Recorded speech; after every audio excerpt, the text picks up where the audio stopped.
कर्जत तालुक्यातील आदिवासी वाड्या वस्त्यावर तीव्र पाणीटंचाई निर्माण झाल्याच्या पार्श्वभूमीवर आदिवासी समाज संघटनेने प्रशासनाकडे टँकरद्वारे तातडीने पाणीपुरवठा सुरू करण्याची मागणी केली आहे। या संदर्भात उपअभियंता, ग्रामीण पाणीपुरवठा विभाग तसेच गटविकास अधिकारी, पंचायत समिती कर्जत यांना निवेदन देण्यात आले आहे।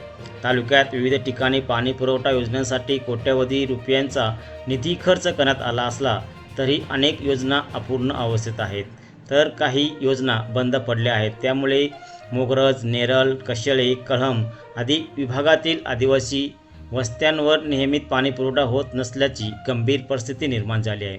अपूर्ण कामे तातडीने पूर्ण करावीत, बंद पडलेल्या योजना सुरू कराव्यात आणि त्या भागात पाणीटंचाई आहे तिथे त्वरित टँकरने पाणीपुरवठा करावा अशी मागणी करण्यात आली आहे।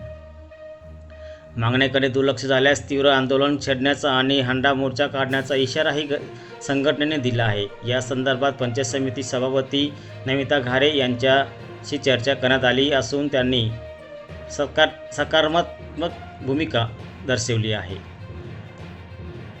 यावेळी आदिवासी समाज संघटनेचे अध्यक्ष परशुराम दरावडा, पंचायत समिती सदस्य अक्षय टिटकारे, महिला अध्यक्ष जयवंती दत्तात्रय हिंदोला, सचिव भगवान भगत, विभागीय अध्यक्ष मनोहर ढुमणे, मोहन वारखडा, बबन शेंडे, काशीनाथ पादीर, लक्ष्मण उघडे, काशीनाथ उघडे, हिरू निरगुडा, ऋषी पुजारा, परशुराम थोराड, महेश रसाल, अर्जुन सकपाळ, छगन कोकणे व इतर कार्यकर्ते उपस्थित होते।